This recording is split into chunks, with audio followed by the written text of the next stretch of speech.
Hey guys, Fox here, and today we're going to be talking about something that, if you follow the USFL, you've probably heard of earlier today, and that is the Pittsburgh Maulers rebranding. Now, they have not, relocated, quote unquote, like a certain other team has in the formerly bandits to the now Express, but they have actually rebranded their logo and are doing their uniforms as well as other news that might come up. So, without further ado, the Pittsburgh Maulers have, as you can see here, changed their logo to black and gold or black and yellow, depending who you ask, but they have done it. Black, gold, and white. Basically what essentially every single team in Pittsburgh has, which they literally tweeted out on like their second post about it, is that it shows that they literally are now just like every other team.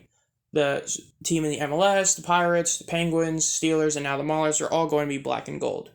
This change overall is one that I think is a very smart change to try and drop some fans for this team even more.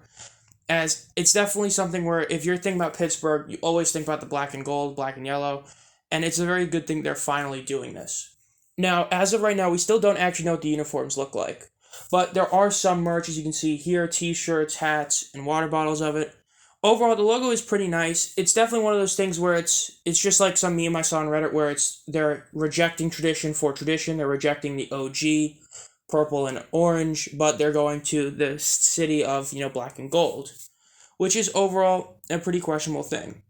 We got some posts about Ray Horton, their new coach, rocking the, fit with it. And we don't know exactly when the news of the uniforms is going to come out or what the deal is going to be with that yet. But we are kind of waiting to see on that.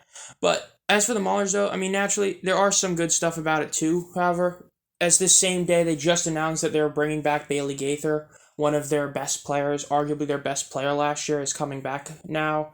So they just re-signed him, which is a great thing. And then the other thing is something from USFL Crew. They just broke on Twitter earlier saying that there's supposed to be an announcement at Canton tomorrow at 10:30 a.m., where people include Moose Johnson and Ray Horton, the head coach of the Maulers. And the announcement is calling Canton Greater Pittsburgh, kind of a stretch. But this is probably going to be the announcement for the Pittsburgh team to be playing there. As naturally we talked about a while ago, Detroit and Canton were supposed to be the other two hubs, ideally was the idea, and we probably will have confirmation tomorrow, and then later this week we're also going to have confirmation about Detroit, as that's supposed to have an announcement as well. Overall, I think the USL is very smart for doing all these ads, especially now. We're getting near the end of the NFL season and getting closer to the XFL season, and they're bringing a lot of attention to themselves, which is a great thing, especially since it is for a lot of good things. Overall, this is definitely a really cool thing that happened. I'm assuming tomorrow, whenever I have to do that video, maybe it'll be a Thursday, about the Canton Hub, we'll see what the uniforms are. But overall, I really do like the fact that they're going back to the black and gold for, the sake of the city. I think it's a really cool idea, and it's overall a great thing. This has been Fox. If you enjoy this content, when we notify yourself about any videos, make sure to subscribe and hit the bell, as this week there's supposed to be a lot of news coming out. We'll see for sure if it happens, but yeah, have a great night.